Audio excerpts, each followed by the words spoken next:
The weak version of you doesn't deserve another chance because it's the very part that has quietly stripped away your discipline, your dreams, and every promise you've ever made only to abandon them. It's the part of you that stays drowsy before dawn, lazy in the face of discipline, and full of excuses when action is required. It never screams out loud, never declares it will destroy you, but it does so silently. In every moment you procrastinate, in every empty promise you make to yourself, and every time you allow yourself to quit halfway. That version isn't just weak, it's become an expert at making you fail quietly, day after day. You cannot live a grand life if you keep forgiving that version. The more you tolerate it, the more you lose yourself. It's the reason every plan gets delayed tomorrow. It's the voice that tells you there's still time, that you can rest a bit longer, that no one will notice if you skip today. But the truth is, every time you listen to it, you're digging yourself deeper into an ordinary life, and eventually you won't even remember what you once wanted, what you once dreamed of.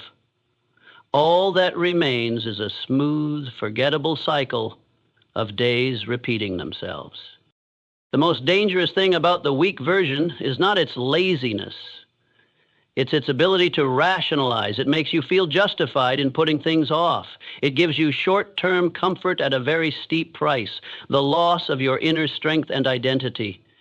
It tricks you into thinking that choosing comfort is freedom, when in reality, it's a velvet-wrapped prison. And if you're not alert enough to see it, you'll live your whole life inside that cage, the door always open, yet you never step out. And then you'll start to wonder, why am I stuck in place? Why do I begin many things but never finish? Why do I talk more than I act? You already know the answer. It's not because you lack skill or talent or opportunity. It's because you've let a weaker version of yourself control your behavior for too long. You no longer make decisions based on goals. You act based on emotions. You don't act because of a larger vision. You merely react to circumstances. And that's what keeps you trapped. Be honest with yourself. How many times have you started something, promising to follow through, only to give up when it got hard? How many times have you quietly backed away without facing the real reason? That's because you've gotten used to letting the weak version decide for you. It has been fed by comfort, by every "I'll do it tomorrow," by the habit of incompletion and the belief that someday I'll return to it. You need to understand this. If you keep living like that, you'll never get the chance to meet the better version of yourself, because the strong version is never born in comfort. It is forged in every moment you fight laziness, every time you work without applause, every time you keep your promise to yourself when no reward awaits you. Inner strength doesn't come from fleeting inspiration. It comes from your ability to say no to your old self. Every single day, without mercy. No one can do that for you. No book, no video, no coach can eliminate the weak version inside you if you're still secretly holding on to it. You must be the one to decide. You must choose. Either keep feeding the saboteur or begin building the inner guide. There is no middle ground. Every choice you make, whether to get up and work or stay lying down, is a vote for one of those two versions. Here's a truth you must engrave in your mind. Action is the dividing line between the weak and the resilient. The strong are not people who always feel okay. They also get tired. They also doubt. They also have dark days. But they don't let those emotions decide their fate. They keep moving. They don't wait for motivation. They don't wait for applause. They just act, no matter how they feel. And that consistency is what destroys the weak version. Not with a single blow, but with 1,000 small cuts, delivered relentlessly, without compromise. Every day you act despite your emotions, you drain life out of the weak version. Every time you finish a task you used to avoid, you strengthen the guide within you. Every time you keep a promise to yourself, even when no one is watching, you rewrite the definition of who you are. And one day you'll realize that weak version no longer exists. Not because you hated it, but because you stopped giving it space to live. The harsh truth is this: if you don't eliminate that weak version, it will eliminate you. It will rob you of your confidence, waste your youth, and make you wake up each morning with the sinking feeling that you're living a life far below your potential. And if that doesn't make you act, then nothing else will. It's not that the world is too hard. It's that you've allowed an inferior version to exist for too long. Time won't wait for you. Opportunities don't repeat. But the choice is always yours.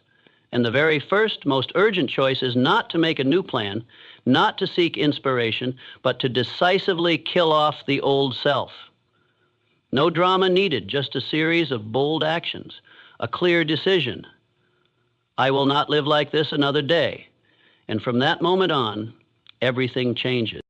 No real transformation ever begins with lying to yourself. The first truth, and also the harshest, is that you have allowed yourself to drift for far too long.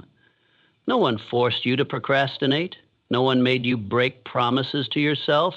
No one stole your opportunities, except you, when you made excuses, avoided action, and comforted yourself with half-told stories, consoling yourself with the feeling that at least I'm trying is not transformation. It's merely a disguise to keep you from feeling guilty. But every night before you sleep, you know deep down you are not living up to what you once expected of yourself. The uncompromising truth doesn't come to hurt you, it comes to wake you up. It is a mirror that doesn't distort the image, doesn't add a gentle filter, doesn't try to make things more bearable. It simply reflects reality. Where you are, what you've done, and more importantly, what you haven't done. If you don't dare to look truth in the eye, you will never change. Because change doesn't arise from comfort, it begins the moment you can no longer tolerate living the same way. And the greatest danger lies in how accustomed you've become to self-justification. I'm just tired. I need more time. I'll start again next week. These words sound reasonable, kind, even compassionate. But in truth, they are soft blankets masking your stagnation. And the longer you use these justifications, the further you drift from reality. You no longer distinguish between genuine effort and the illusion you've created to rational inaction. You don't need another perfect plan. You don't need another motivational push. What you need is the courage to face yourself, to sit down, no blaming, no defending, and ask, why haven't I changed yet? Not because of your job, not because of others, not because of circumstances, but because of you. You've nurtured leniency toward yourself. You've chosen emotion over commitment. You've prioritized momentary comfort over long-term growth. As long as you avoid that question, you remain stuck in your old loop, and no one can pull you out of it. Because the essence of change is voluntary action. No one can force you forward. No one can compel your growth. Transformation only happens when you dare to face the root and stop painting over the truth. Don't call procrastination preparation. Don't call lack of discipline self-love. Call it what it is. Identify it. Only then can you restructure your life. You can read hundreds of books, listen to thousands of pieces of advice, but if you continue to live halfway, all that knowledge remains theoretical. True change begins when you can no longer stand repeating the version of yourself from yesterday, when you're tired of talking without doing, when you're disgusted by the habit of quitting halfway, when you no longer want to live a predictable, dull, repetitive life. The cost of not facing the truth doesn't show up immediately. It comes slowly, through the gradual loss of self-belief, through the fading dreams you once held, through the quiet resignation that says, maybe this is as far as I go. But deep inside, you know you can do more. You know you haven't tapped into your full strength. You know there were moments when you were close to touching a better version of yourself. And yet, you let go. Why? Because you weren't honest with yourself, because you still believed you had more time. But time doesn't repeat. Each day that passes either brings you closer to your strongest self or takes you one step further away. And the turning point doesn't lie in any external event. It lies in one decision. I will no longer excuse my own ambiguity. From the moment you dare to call procrastination what it is, to call unkept promises what they are, to admit, I haven't done enough, you've already begun the process of change. No more self-soothing, no more empty promises, no more dressing up failure with excuses, only clarity and the next action. You cannot keep living a double life, one part a dreamer with noble ideals, the other a chronic excuse maker, quitter and avoider. Self-respect cannot grow in the soil of internal deceit. You only begin to truly mature when you sever your ability to lie to yourself. When you accept, I am fully responsible for everything I have done and everything I have failed to do. And it's from that point that you can build a new process. One not based on inspiration, but grounded in inner clarity. A process that doesn't require external supervision because you've already taken control. A process where each step, no matter how small, is built on a foundation of absolute honesty. Remember this, you cannot change if you're not honest about where you stand. No one builds a life from a false map. And if you continue to sugarcoat your reality, you will go in circles with a growing, unshakable disappointment. Truth may hurt, but that pain is the beginning of awakening. Not everyone has the courage to face the truth, but those who do gain the chance to transform their lives. The issue isn't how many times you've failed before. The real question is, will you allow yourself to live one more day in this fog? You can keep telling comforting stories, or you can turn the page with one decisive act. I face everything. I accept it all. And I will change, not because I'm motivated, but because I cannot stand one more day of this repetition. No one is born weak. No one enters the world with a preset gene that programs them to give up halfway. Weakness is not a destiny. It is the result of a chain of repeated choices, unquestioned and unchecked. You didn't become soft because you lacked ability, but because without realizing it, you've trained yourself in the habit of surrender. You've rehearsed quitting for years until now it no longer even feels wrong. It has become an automatic reflex. Every time things get hard, you stop. Every time you feel tired, you retreat. And you no longer recognize that this act, this gentle withdrawal, is building a version of you that deep down you are not proud of. Look back at your past honestly.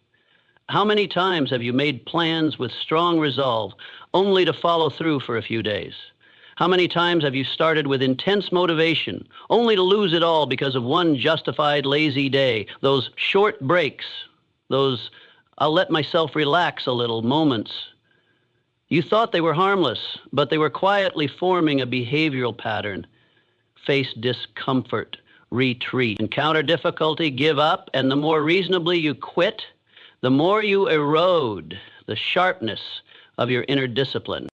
What you may not realize is that you've been training your brain to avoid effort. You've taught your body to procrastinate instead of respond. You've programmed your nervous system to default to safety rather than persistence. No one forced you to become weaker. You made the same weakening choices over and over. That's not a crime, but if you don't change it, it becomes a decision. The problem doesn't lie in some big failure. People don't collapse because of one mistake. They become weak from hundreds of small surrenders. So small they go unnoticed. One unfinished task, one snoozed alarm, one I'm not in the mood excuse, 1 minute stretched into an hour into a day into a month, and suddenly a whole year has passed with no real progress. It's not because you lack ability. It's because you've grown used to living below the standards you once set for yourself. Each time you stop halfway, you create a new neural link where giving up becomes associated with relief, where doing nothing becomes tied to a sense of safety. Over time, you no longer view stagnation as unusual.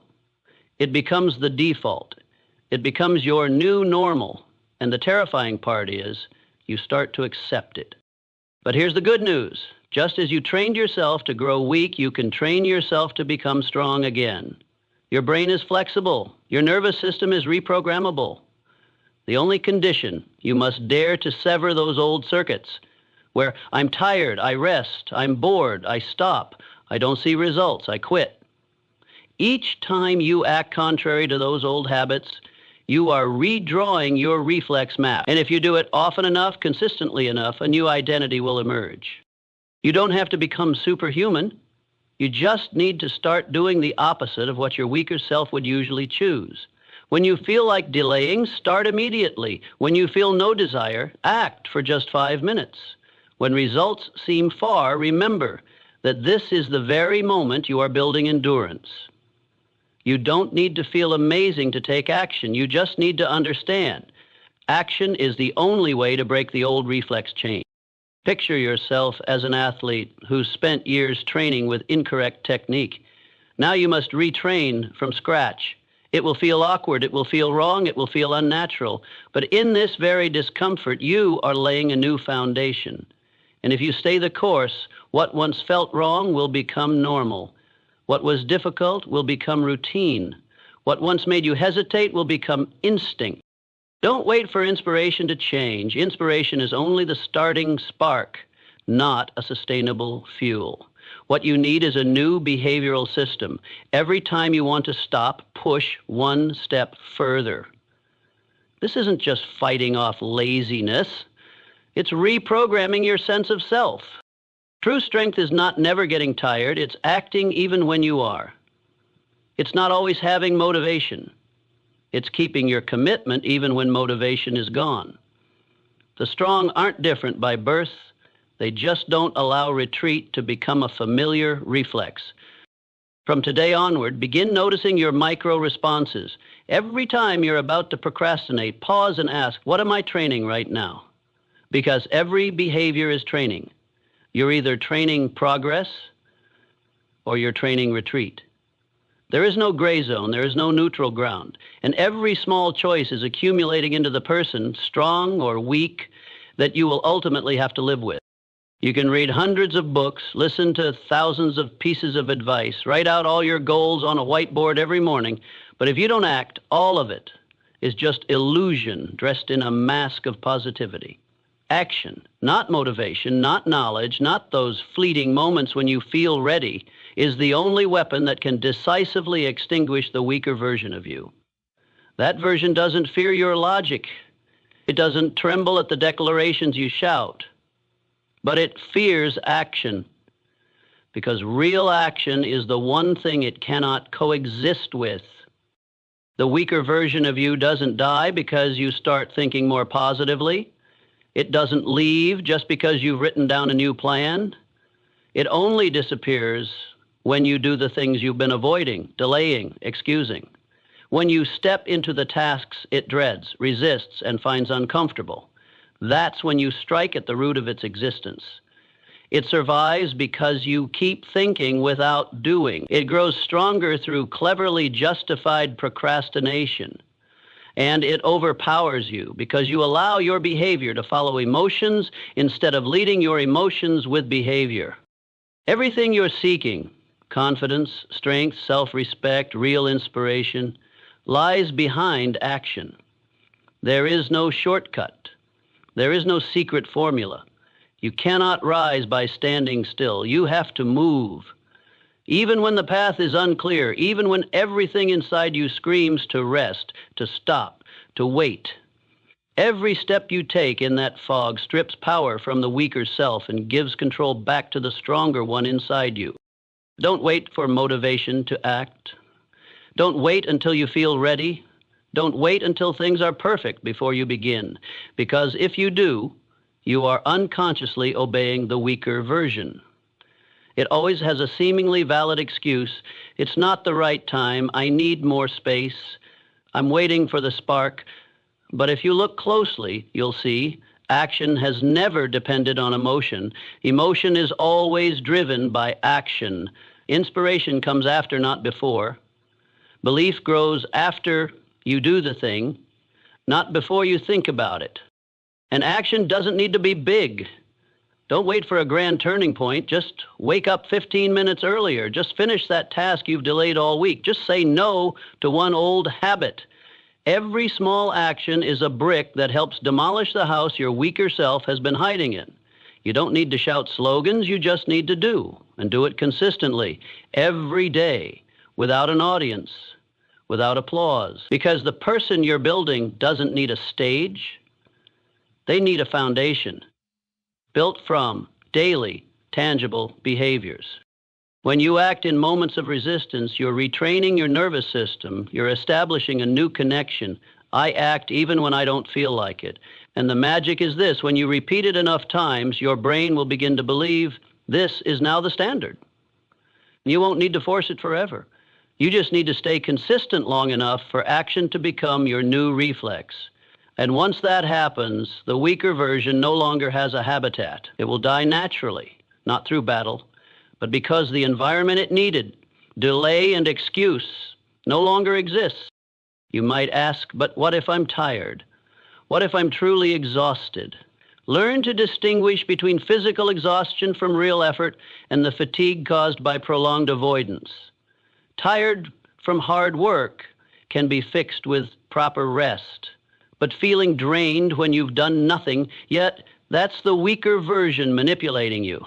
And the only remedy for that isn't an extra hour of sleep, it's movement regardless of how you feel. Action is also the only path to genuine self-belief. You won't trust yourself just by talking. You won't feel confident just because someone compliments you. All lasting inner strength comes from keeping promises to yourself. Every time you follow through on what you said you'd do, you whisper to yourself, I am trustworthy. And the opposite is also true. Every broken promise sends the message, I don't deserve my own trust. The issue isn't whether others believe in you, it's whether you believe in yourself. And that belief doesn't come from willpower, it comes from repeated action. The stronger version of you doesn't need slogans. It needs you to wake up a little earlier, focus an hour longer, complete one small thing instead of delaying one more time. Every small step is a brick. Every act is a chisel shaping your identity. No one sculpts themselves through dreams alone. You must touch reality with your hands, with your sweat, with unrelenting consistency. If today you feel weak, that's okay. But don't let that feeling dictate your behavior. Stand up, do something, anything. It doesn't have to be perfect. It just has to begin. Because as long as you act, you still have a chance. If you act repeatedly, you start to transform. And if you maintain it every day, a time will come when you no longer recognize who you used to be. No choice is meaningless. No matter how small, no matter how fleeting it may seem, every decision you make is shaping an identity, either that of a warrior or that of a surrenderer. You don't accidentally become someone. You become who you are through a series of small, repeated behaviors each day. Especially in moments when no one is watching, no one is applauding, no lights are on you. There's only one quiet question. Which version of yourself are you serving?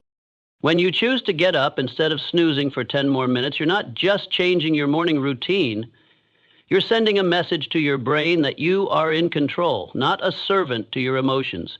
When you choose to finish a hard task despite feeling tired, you're not just overcoming a challenge. You're carving a new neural path where action triumphs over retreat.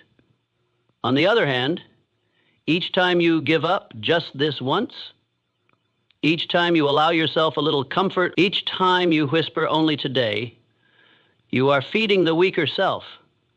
and it doesn't need much to grow. All it needs is repeated compromise. One moment of surrender won't break you, but hundreds of tiny surrenders will leave you unable to recognize the person you've become. You think you'll become strong through some big turning point, a life-changing event, a moment of awakening, a dramatic transformation. But the truth is, identity is not reborn through earthquakes. It is formed through steady footsteps on the ordinary ground of daily life. There is no special day. There is only you and what you do. Every decision you make is a vote.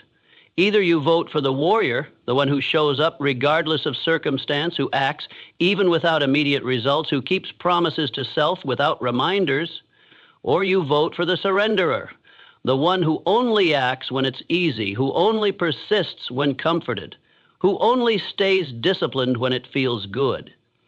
And the terrifying part? You cannot not vote. Silence is a vote. Delay is a decision. Inaction is a behavior.